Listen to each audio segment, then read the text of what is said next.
So I will show you how the drums sound without this plugin, and then while I play it, I will turn it on. So basically,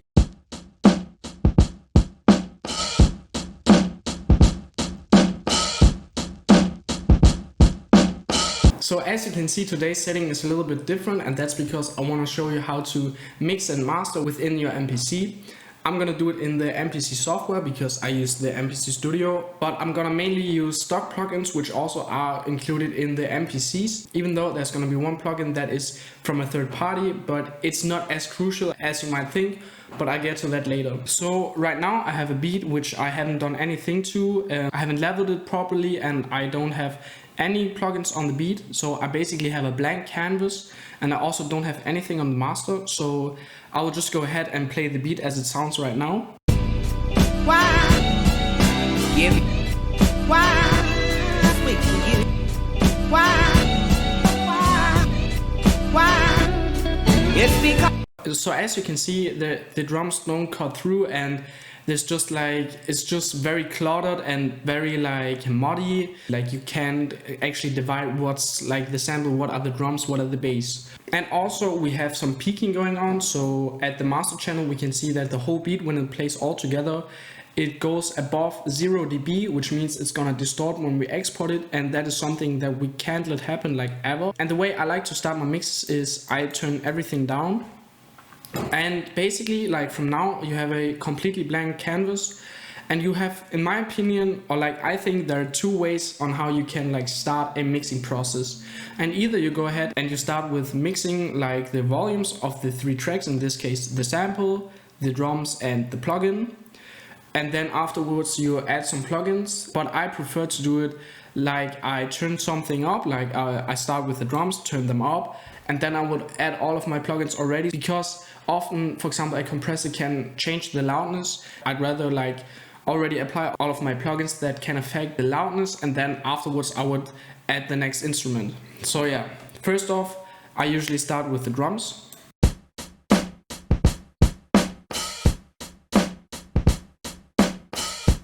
And for all of you who want numbers, like you want a place where to put all of your instruments, I would always start with the drums and put them between -3 dB and -12 dB.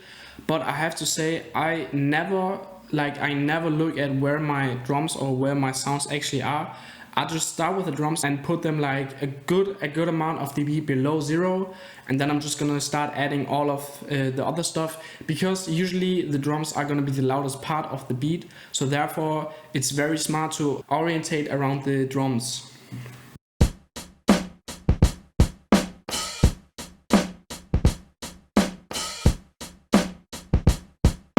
So the drums right now, they peak probably around like -6 dB. And I actually have a plug-in chain that I made, which is drum FX. And I'm just gonna press load. So basically this FX chain are 3 plugins, and I basically use this FX chain on every drums, and I don't even change it as much, because no matter what I throw it on, it's gonna sound good. So the first thing that I have is the 4-band EQ, on which I chose the preset bass mix, and then I just cut out the high end. So basically around 6K I have -1.4 dB, and around 2K I have -1.8 dB. Yeah, and also I push some of the lower mid frequencies, and I also push like the very low frequencies, and I actually push them quite a lot, because this is usually where the kick is gonna sit. And basically what I use this EQ for is to like make it a little bit more lo-fi. Basically it just makes your drums feel more like a real recording and more lo-fi, bad quality, because you just have a lot of like pumping and a lot of low end going on, and just not as much in the higher frequencies, which just makes it like lower quality, you can almost say. So that's the first thing that I have going on my drum program. Then the next thing is air flavor, and the way I use air flavor on my drums is basically to give it even more lo-fi feel, and also like kind of saturate it, give it a little bit more like a little bit more punch, and make it sound a little bit more realistic. And the preset I use is amp bass 2, and since it's a bass amp, you still have all of the lower frequencies, so it still works for drums, because you don't lose the kick in this preset. And I've put this to 56%, and then I put some distortion on it, a lot of noise to give it the lo-fi feel. So yeah, let me just like show you what those two plugins have done so far. So this is the drums without anything. This is the drums with the EQ.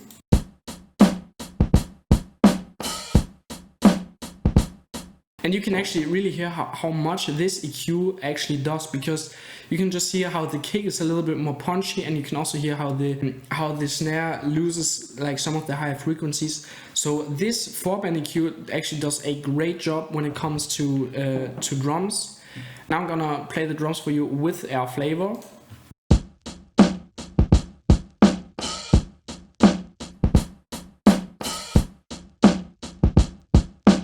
So with the distortion, it makes it like even more punchy, and also it cuts a little bit of the high frequencies again, so we get like this really dusty, grungy, lo-fi feeling to our drums, which really gonna punch through the mix later on. And now we come to the like secret special plugin, which has been my absolute favorite plugin so far, and it's actually a Waves plugin. So this is not a stock plugin, this is something you have to buy.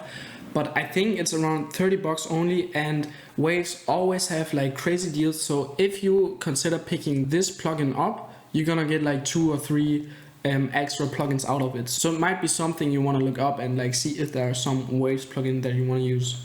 So yeah, this plugin is called RVox. So it's actually a plugin for vocals, and it works really, really well for vocals. But I actually use it on my drums, and I use it on my whole, like it's the last thing in my drum bus. And this is a compressor, and as you can see, there's like no settings at all. It's just the threshold, and you can like you can reduce the output gain, and you have like some gate, which is super unnecessary. I never use it. So the gate is basically when you have vocals and there's like a part where the singer doesn't say anything, it's just gonna mute that, but we don't have that in drums. So this doesn't matter at all. This is actually the only thing that matters, and this does so much. So I will show you how the drums sound without this plugin, and then while I play it, I will turn it on. So basically,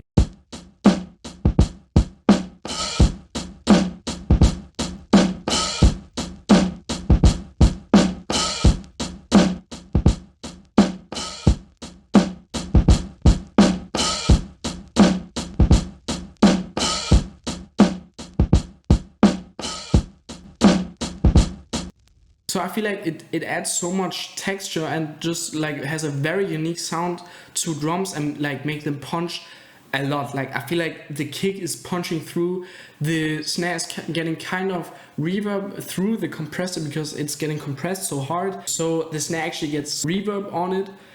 And I actually feel like this compressor is very comparable to the SP4 Force compressor, because it's so simple. It doesn't really do as much as you might think a compressor would do, but it just makes the drums punch so hard, and I've absolutely been loving this plugin. So this is when you mix on a computer, especially when you mix in Ableton or FL Studio or whatever, this is gonna be a secret for like very, very punchy drums.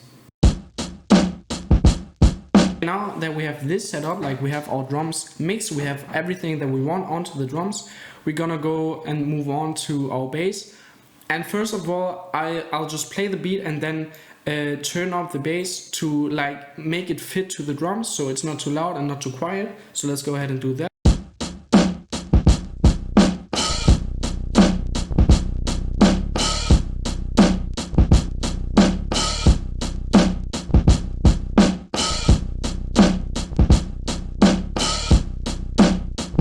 Kind of subtle, but definitely noticeable. And especially like this is mainly for like sample-based hip-hop. In sample-based hip-hop, you don't always want your bass to like be like an 808 that just cuts through and is like even something that you can hear on a phone. So yeah, for the bass we can actually just go ahead and copy the air flavor, because as we can remember, air flavor was already on a bass amp, so this is gonna work very good.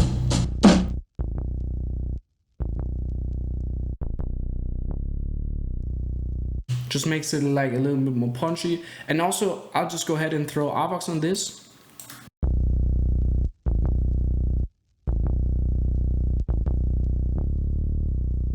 yeah, we don't have to add something else because we have some distortion, we have depth, we have like this is like a very stubby bass, and we have some compression on it, which is the Rvox as well. But you can, especially for the bass, you can go ahead and use any other compressor. In this case, the Rvox compressor doesn't do as much as it does on the drums.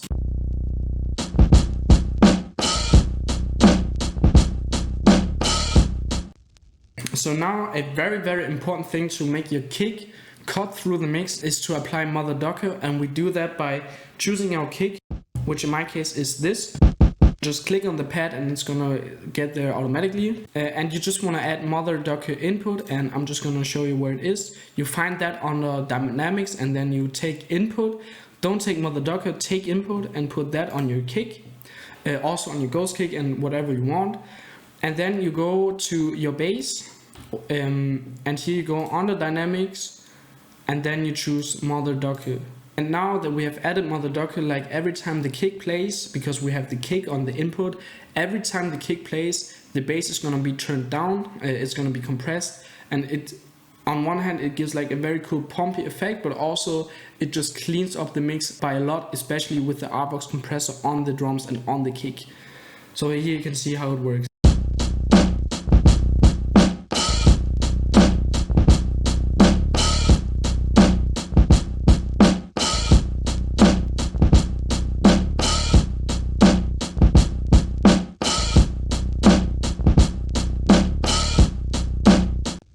So now, even though I don't have a very stubby kick, the kick is like punching a lot better through the mix, and it's just like, it's able to get out of the bass's shadow.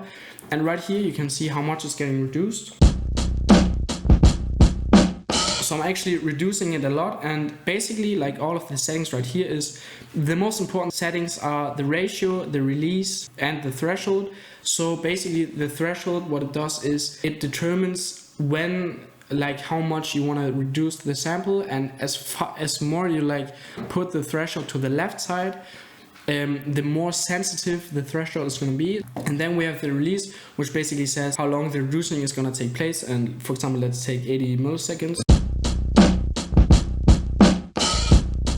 Yeah, and then the ratio just says how hard it's going to be reduced, but like this doesn't matter as much. What really matters is the threshold, where you control when it's going to be docking and how much the sample is going to be docking. And that's actually everything for the bass. So the last thing that we have to do is add in the sample itself.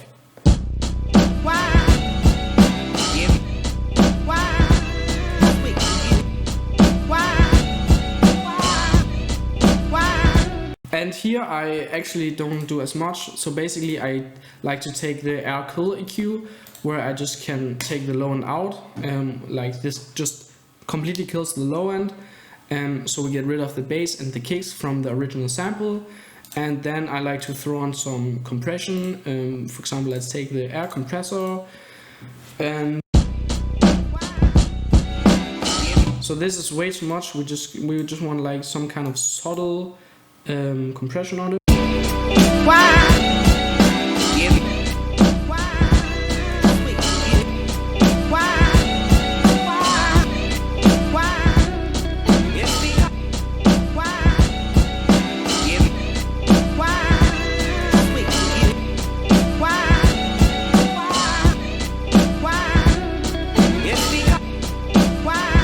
And that's actually all I do to the sample, just cutting out the low end.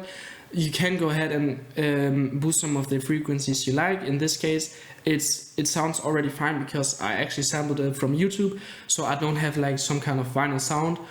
And for that I could use air flavor as well, but I already have air flavor on 2 of my programs, so I already have enough of the like vinyl sound, so I'm not gonna go ahead and add that. So basically some EQ and some very simple compression. I didn't even change to the ratio and attack and release because yeah, I actually don't care. I just wanted to, I like how this sounds, and I'm gonna show you real quick how I master my beats, which is no magic. So basically I throw on this this compressor. Sometimes I would go ahead and throw a EQ on my master, but mostly I just go with a compressor.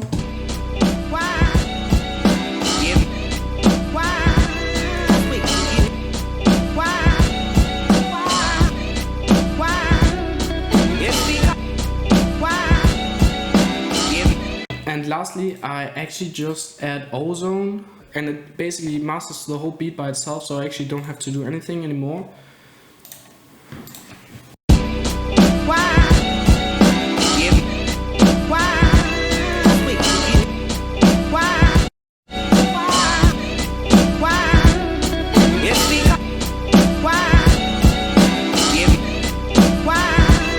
And Ozone often wants me to add some high frequencies, but I don't want that. I want the high frequencies to be low, so I just take that off again. On the maximizer, I make sure that I have true peak at a 0.1 dB ceiling. Yeah, thanks for watching and enjoy the beat.